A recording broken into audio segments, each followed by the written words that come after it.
Bueno, le voy a agradecer al doctor Eduardo Antonelli que nos acompañe, como ya lo ha hecho en otras oportunidades. Me parecía muy importante poder analizar con él este primer semestre del año y qué está pasando con las perspectivas que se plantearon tanto en el presupuesto como, digamos, lo que fueron algunos anuncios. Me acuerdo yo que un anuncio muy rimbombante tanto del presidente Milei como del ministro Caputo fue que en agosto íbamos a tener inflación cero. Bueno, aparentemente estamos muy lejos de esa posibilidad y entre otras cosas, pero bueno, ¿cómo nos acercamos a cerrar este semestre? Es la primera de las preguntas que le vamos a hacer. Eduardo, como siempre, gracias por estar aquí, muy No, por amable. favor, también gracias por la invitación. Bueno, yo creo que este es un semestre difícil y yo creo que en el balance es negativo. También lo ha sido el año pasado, ¿no es cierto? Y el 24, es decir, no creo que hayan sido años favorables porque los datos de la economía, el PBI, ¿no es cierto?, no son alentadores.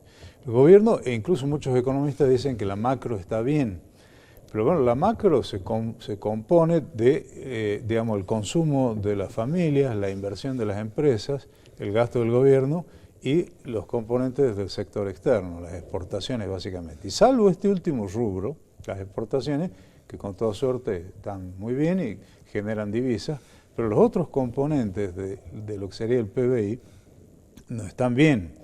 Entonces, si nosotros vemos el peso que tiene normalmente cada uno de ellos, estamos complicados porque las exportaciones son un rubro que no son hegemónicas en los componentes del PBI. Y el consumo ha caído, la inversión no aparece, salvo los sectores dinámicos, lo charlamos en otra oportunidad. Bueno, nosotros tenemos algunos sectores periféricos, podríamos decir, en términos tanto sectorial como geográficos, que están andando bien, con toda suerte y enhorabuena.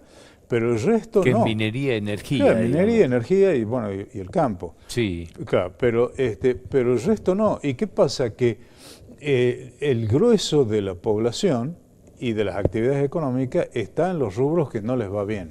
Es cierto que el gobierno se ufana de que en la suma, ¿no es cierto?, le da positivo, pero bueno, porque tiene mucha dinámica los sectores que le va bien, pero no derraman, como se gusta decir, sobre el conjunto de la economía. Por ejemplo, ¿qué pasa con toda esa mano de obra de las, no sé, ya no me acuerdo el número, de las pymes que han cerrado y la enorme cantidad de empleos que se han perdido solo por el cierre de pymes?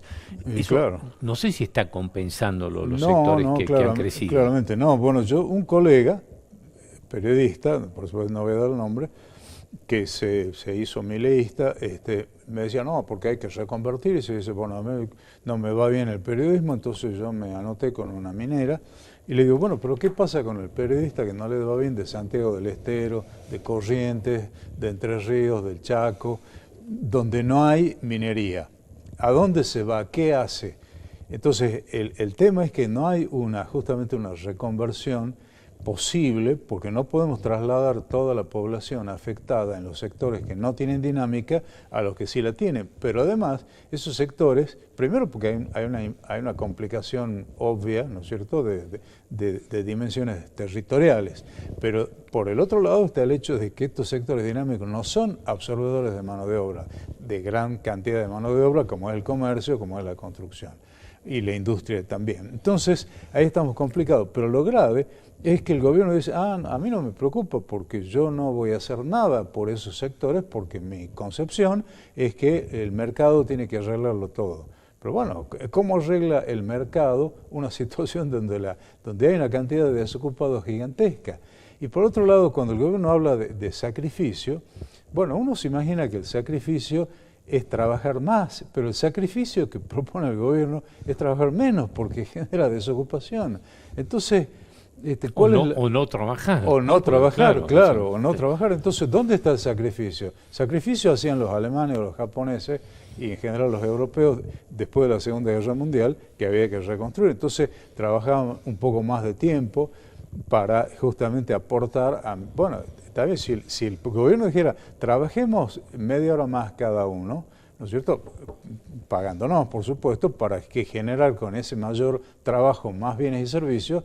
No creo que hubiera o que pudiera existir un rechazo a esa iniciativa, pero que nos pidan sacrificios bajándonos los ingresos en términos de poder adquisitivo o directamente generando desocupación, no se entiende ese sacrificio. Ahora, Eduardo, da la sensación de que habría terminado, que fue como larga, en una especie de luna de miel que tenía el gobierno de, digamos, de la herencia, ¿no? Que habían recibido, el riesgo Cuca, etcétera, todo esto que se vino planteando. Según algunos indicadores, la gente empieza a bajar las expectativas y aparece por primera vez como responsable de lo que está pasando con la economía el gobierno de Milei, no los anteriores, ya Claro. no hay, digamos, responsables externos. Esto, digamos, es un escenario que no estaba. Entonces, esto de lo que vos hablabas, sangre, sudor y lágrimas para que vayamos para adelante, ¿no? Que se planteó, digamos, en Europa en aquel momento. Digamos, ¿cuánto entendés que esa sangre, sudor y lágrimas que propuso Milei, perdón, y que tenemos, vamos, ya como superado esto, nos está llevando a un camino en el que sí, che, bueno, el esfuerzo, el sacrificio y el dolor valió la pena? Aparentemente empiezan a caer esas expectativas. No, claramente, y eso se refleja en las estadísticas. No, por supuesto, el problema es un poco retomando lo de recién, es decir, si el sacrificio significa hacer un aporte, es entendible, si yo hago un poco más, pero el sacrificio es que hacemos un poco menos.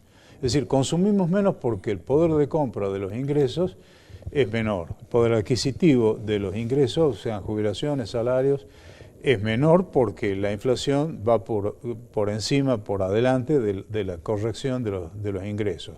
Entonces, no podemos hacer un sacrificio en el sentido de decir, bueno, vamos a consumir, vamos a gastar más para que la economía se recupere, pues no tenemos cómo. Las empresas tampoco quieren invertir. ¿Cómo van a invertir las empresas en escenarios donde es cierre de pymes? Los otros días con mi señora íbamos por la peatonal Alberdi, creo que era, había 3 o 4 negocios, uno al lado del otro, cerrados, ¿no? Es decir, en la Alberdi una librería está cerrada, en el Ex Libertad otra librería está cerrada. Es decir, estamos viendo negocios que normalmente tenían su dinámica mayor o menor y están cerrados. Y los que están mejor son los que venden televisores por el mundial, pero en general no está bien la economía. Entonces, y además no hay expectativas, porque si dijéramos, bueno, hay inversiones, está bien, hay algunas, no digamos que no, pero no tienen dimensión con respecto a los cierres de empresas. Y no hay tampoco un diseño estratégico del gobierno para decir cómo corregimos. Todo lo contrario, el gobierno dice, no, nosotros creemos que el mercado tiene que resolver todos los problemas. Y bueno, el mercado está creándolos, no los está resolviendo. Fíjate qué cosas, qué círculos tan complicados que se arman, porque se habla de que la Argentina va a tener una cosecha histórica, récord, histórica, ¿no? Pero hablas con los productores y te dicen, sí, pero no tenemos rentabilidad. Claro. Entonces, claro, decís, bueno, ¿qué va a pasar esto? Sí, significa mejor recaudación, ingresa de divisas para el Estado, pero ¿cómo hacemos si los productores que van a tener que reinvertir no están teniendo rentabilidad? Este es un tema paradójico.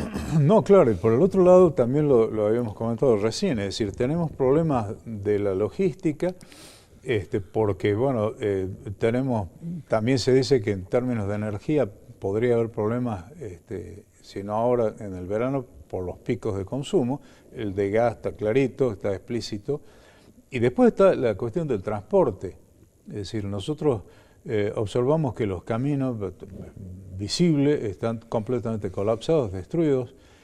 Tampoco hay un diseño alentador por las hidrovías, por ejemplo, porque ahí hay todo un ruido con respecto a cómo son las licitaciones. Sí. Bueno, el caso del ferrocarril, que con el gobierno no anterior, sino el previo, se había hecho un esfuerzo importante por avanzar con el Belgrano Cargas, al menos tampoco se ven inversiones importantes en ese sentido. Entonces, bueno, si nosotros vemos que la infraestructura no está colapsada o al menos está detenida, cuanto menos, en el escenario más favorable, del lado de la oferta estamos complicados, es decir, no solo no hay demanda para que se produzca más, sino que hay complicaciones para que se pueda producir con la poca o escasa demanda que haya.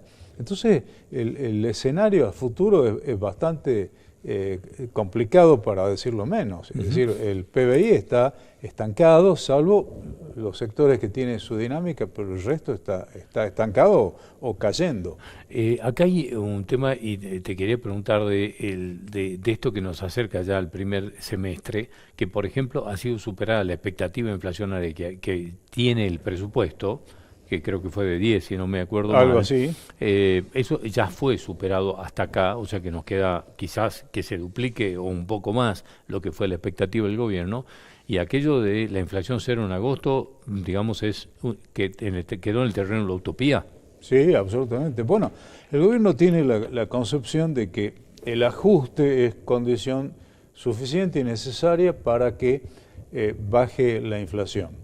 En la misma línea de los médicos de la Edad Media que decían que la sangría es suficiente y necesario para detener la fiebre. Sí, llegado el caso, cuando el paciente ya no tenía más sangre, la fiebre se detenía, pero el paciente se moría. Bueno, acá pasa más o menos así.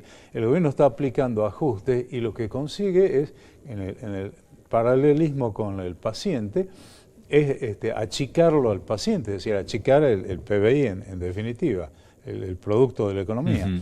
Entonces, pero tampoco se logra abatir la inflación, porque hay otro tema. La inflación tiene componentes rampantes, como se suele decir, es decir, el caballino rampante del Ferrari, ¿no es cierto? Bueno, ¿qué pasa? Está el petróleo, por una decisión que es insólita del gobierno, que cree en los mercados y todo lo demás, y no en los controles de precios, pero ahí ha impuesto un control de precios, en un precio estratégico como es el petróleo. Bueno, y tenemos el dólar. Hay muchos dólares, efectivamente, porque está bien, dijimos, el sector exportador, pero también ahí hay una cuestión, lo que se llama el aspecto cíclico, ¿no es cierto? Es decir, que hay un tiempo donde hay liquidación porque se vende, las exportaciones liquidan, digamos, sus dólares, pero en algún momento eso se detiene hasta el próximo año, el próximo periodo. Entonces, en circunstancias en que pueda haber una complicación por el lado del dólar, sabemos que la respuesta del mercado es que el tipo de cambio sube. Y aunque el gobierno no le gusta admitirlo, la inflación tiene por qué ver, por supuesto, con un desborde del gasto público, eso no hay ninguna duda, porque si el gobierno pone dinero en forma indefinida, bueno, hay una especie de subasta, ¿no?, por los bienes que hay, que encima tenemos pocos. Pero el otro aspecto de la inflación es la oferta. Y dijimos recién, tenemos problemas por la logística, es decir, se encarece la producción porque los caminos están mal, porque falta gas, eso encarece la producción. Y si además tenemos el riesgo de una suba del petróleo, porque el conflicto de Irán todavía no está resuelto, no sabemos qué puede pasar con el valor del petróleo y hasta dónde YPF aguanta, digamos, ese control de precios que dice que lo propusieron ellos, pero que en realidad lo ha exigido el gobierno. Bueno, estamos con problemas. Y volviendo al dólar, digamos, el hecho de que no haya conflicto con el dólar es porque Trump dijo, muchachos, votenlo a Milei, porque si no, no hay más dólares. Bueno, ahora, ¿qué pasa si Trump pierde las elecciones de medio término? Que no es improbable porque perdón, tiene mucho rechazo en Estados Unidos. Sí, sí. Y las cosas no le van bien en Irán, que es el componente que de irle bien podría un poco balancear su perfil electoral. Bueno, en ese caso, seguramente vamos a ver ruidos por el lado del riesgo país, ruidos por el lado del dólar, y también al no estar tan potente Trump para darle órdenes al Fondo Monetario, es probable que el Fondo Monetario recupere cierta iniciativa y diga, a ver muchachos, ¿está todo bien? Porque si no está todo bien, no aflojamos con los préstamos. Y hoy por hoy la deuda externa es fabulosa, es gigantesca. Es cierto que el gobierno la la pedalea, por así decirlo, ¿no? Sí, sí, sí. Pero mientras tanto hay que pagar más intereses. Porque simplemente se va pidiendo más crédito para pagar el crédito y Claro, el así, crédito ¿no? de hoy tiene tantos intereses. Sí, sí. Bueno, pero el crédito de mañana también, entonces tengo los intereses de hoy más los de mañana, entonces Que mientras no baje el riesgo país, los intereses no van a bajar. no van a bajar. Entonces, hay un panorama complejo y lo peor, lo más grave, en mi opinión, es que no hay plan B, ni tampoco plan A, porque el gobierno no tiene un plan, simplemente digamos, su único objetivo es controlar la inflación. Pero hay componentes que se escapan del déficit fiscal del que se ufana el gobierno, se escapan de ahí, que hemos dicho recién, la parte Sí. de la oferta. Y bueno, ¿qué hacemos si esos aspectos siguen complicados como están siéndolo hasta hoy? Eduardo, gracias por venir. Como siempre, nos aclarás muchísimo todo el panorama que es de incertidumbre fundamentalmente. Fundamentalmente. Muchas gracias, como siempre. No, Muy por favor. amable. Ya volvemos.